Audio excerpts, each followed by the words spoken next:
सरकार को हिलाने के लिए तो वास्तविक आए नहीं। हमारी मांगे बस इतनी है कि जो सामान्य जनता है उनकी जो समस्या है वो समस्या सरकार उन पर ध्यान दे और वो सॉल्व करने में मदद करे, बस इतनी हमारी ख्वाहिश है। और हमारी जो मांगे हैं उसमें जो मांगे हैं 7 मांगे हैं टोटल। तो उसमें से जो पहली मांग है वो पेट्रोल डीजल और सीएनजी के जो दाम है वो कम होने चाहिए, क्योंकि महंगाई का जो कारण है वो मेन पेट्रोल डीजल और सीएनजी के दाम जैसे बढ़ते हैं वो पेट्रोल डीजल की वजह से महंगाई बढ़ रही है, तो उनके ऊपर जो टैक्स है वो कम होने चाहिए।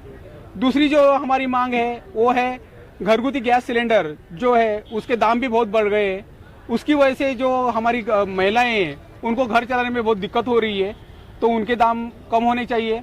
और तीसरी जो मांग है वो मांग है कि हमारी जो बिजली के दर है तो बिजली के दर भी बहुत ज़्यादा हो गए हैं, तो बिजली के दाम भी बहुत कम होने चाहिए। चौथी मांग जो है जो हमारे ज्येष्ठ नागरिक है उनको पेंशन मिलनी चाहिए, क्योंकि अभी कोरोना की वजह से बहुत सारे लोगों की नौकरियां गई हैं, तो उन लोगों को खुद का घर चलाने में दिक्कत हो रही है, तो अपने माँ बाप को कैसे पालेंगे, तो उनको बहुत दिक्कत हो रही है। तो ये ज्येष्ठ नागरिक है उनको सम्मान से जीने के लिए, दवा पानी के लिए पेंशन होनी चाहिए। और उसके बाद जो हमारे नए सरकारी कर्मचारी है उनको अभी नई पेंशन चालू की है,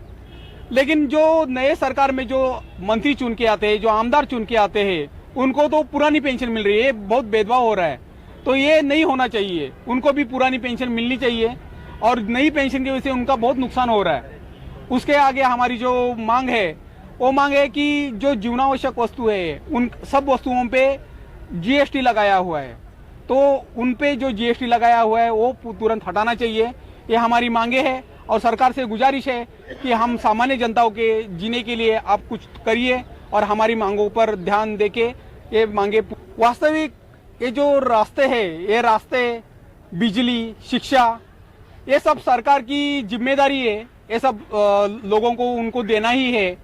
और रास्ते साफ सुथरे और अच्छे होने चाहिए, क्योंकि रास्ता अगर साफ सुथरे और अच्छे नहीं होंगे तो बहुत सारे लोगों को जब ट्रैवलिंग करते हैं तो प्रवास में उनको पीठ का दर्द, बहुत सारे लोगों को स्पॉन्डिलिसिस का प्रॉब्लम है, अपनी गर्दन का स्पॉन्डिलिसिस है, पीठ का स्पॉन्डिलिसिस है, घुटनों का प्रॉब्लम है,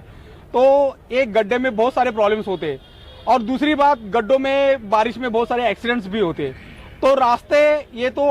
उनकी प्राथमिक जिम्मेदारी है कि वो उनको सॉल्व करना ही है। तो अगर इन्होंने अगर नहीं किया तो इसके खिलाफ भी हम कुछ करने की सोच रहे हैं, और सरकार से गुजारिश है कि कृपया ये जो मुद्दा है रास्तों का उसके ऊपर ध्यान दीजिए और वो इसे सॉल्व करिए। मेरा नाम राजाराम बाबूराव पुणेकर। मेरा जो पुत्र है शैलेश पुणेकर, इन्होंने जो महंगाई के खिलाफ जो आंदोलन छेड़ा है बहुत कौतुकास्पद है। ये जो महंगाई है, जो 7 मुद्दे हैं वो सर्वसामान्य जनता के लिए सही है और वो मुद्दे उठाने ही चाहिए, और वो जो सही मुद्दे जो उठाए हैं वो सही मुद्दे हैं, और उन पे सरकार ने जरूर सोचना चाहिए, और उस पर जरूरत सोच के उसके ऊपर कुछ ना कुछ करने चाहिए। ऐसे मेरी सरकार को हम लोग बस कोशिश करिए, लेकिन सरकार को इस पे गौर करना ही है, क्योंकि ये बेसिक प्रॉब्लम्स है। अभी इन्होंने एक रास्ते का सवाल उठाया, उस पर डेफिनेटली पब्लिक ट्रैफिक में आधा वहीं पे थक जाती है। उनको प्राइवेट लाइफ जो रहती है ऑफिस से जाने के बाद घर पे, तो वो नहीं मिलती, बस ऑफिस, घर और ट्रैवलिंग उसमें ही निकल जाता है। सेकंड, इन्होंने जो मुद्दा छेड़ा है कि जीएसटी जो जीवनावश्यक वस्तु पे, ये रियली इसमें घटती होनी चाहिए, या पेट्रोल के भाव जो बढ़ रहे हैं या बिजली के भाव जो बढ़ रहे हैं, हर एक ये जो मुद्दे इन्होंने ये ग्राउंड बेस के मुद्दे उठाए, तो डेफिनेटली सरकार को इस पर सोचना चाहिए और कुछ ना कुछ तो समझौता करके इसको थोड़ा कम करना चाहिए, ताकि एक गरीब जनता, आज के डेट में नौकरी उतनी नहीं है ना, कुछ सरकार की उतनी जो